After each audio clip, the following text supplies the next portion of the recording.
Hey guys, Josh here, and today I'm going to talk to you about Spirulina, which is a popular health supplement that is sold everywhere now. It's been marketed for about 10 years pretty heavily. I think it was put on the market originally popularized by David Wolfe.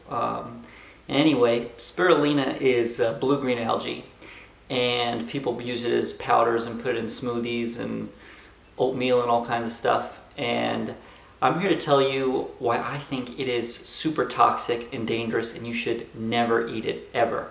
So first of all, Spirulina is a form of blue-green algae. And basically it's like, if you've ever had a fish tank, it's what could be referred to as pond scum. It's like the stuff that forms on the side of the walls, this gunk, this like green gunk. That's essentially blue-green algae. Where I live in Florida, blue-green algae or red algae forms as a kind of cleanup for the ocean.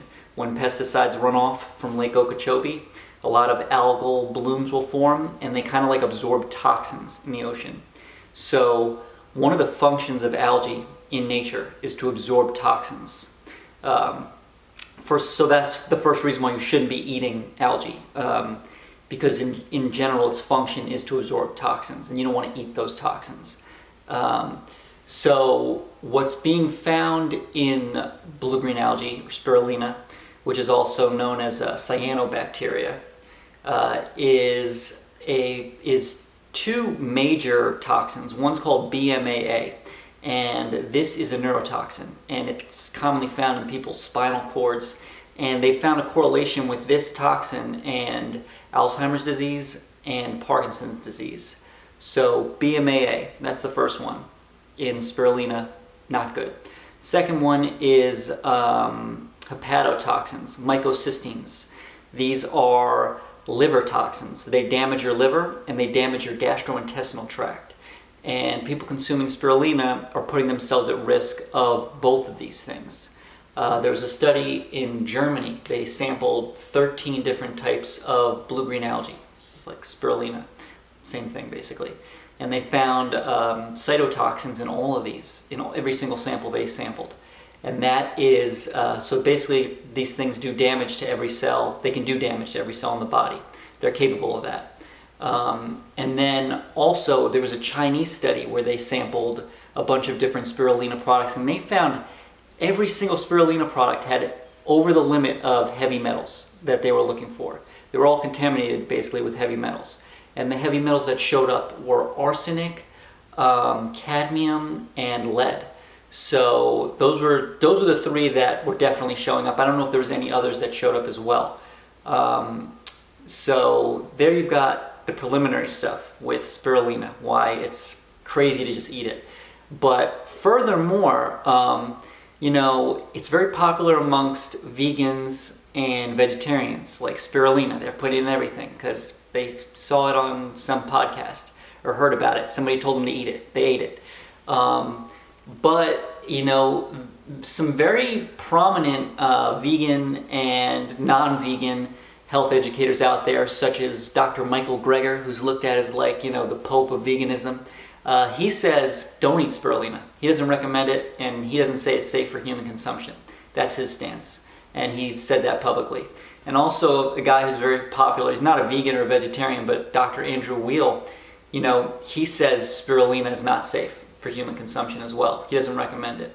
And lastly, but not least, one of the big proponents that people make for spirulina is that, you're going to get some kind of B12 in it. But the National Institute for Health in America says there's no B12 in spirulina. And they say there's actually nothing of supplemental value in spirulina.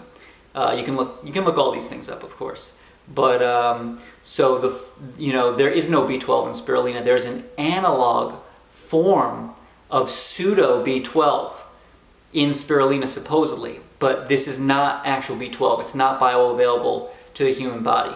And also, it actually could be detrimental to your B12 uptake because there's theories that this analog version actually binds to the receptors and makes it harder for you to absorb actual B12.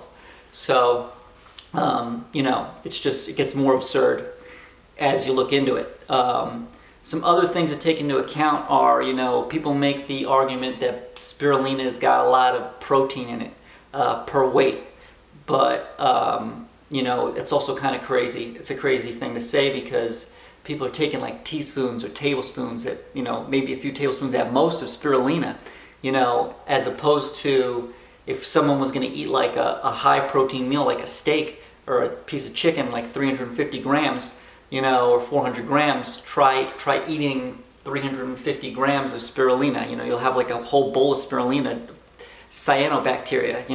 If that doesn't make you sick, I don't know what will.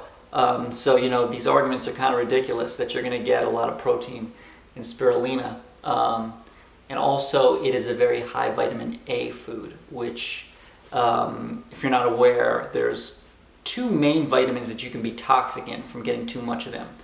One is vitamin B6 and one is vitamin A. And so you definitely don't want to eat too much vitamin A, high vitamin A foods. So anyway, that's my take on spirulina and blue-green algae in general.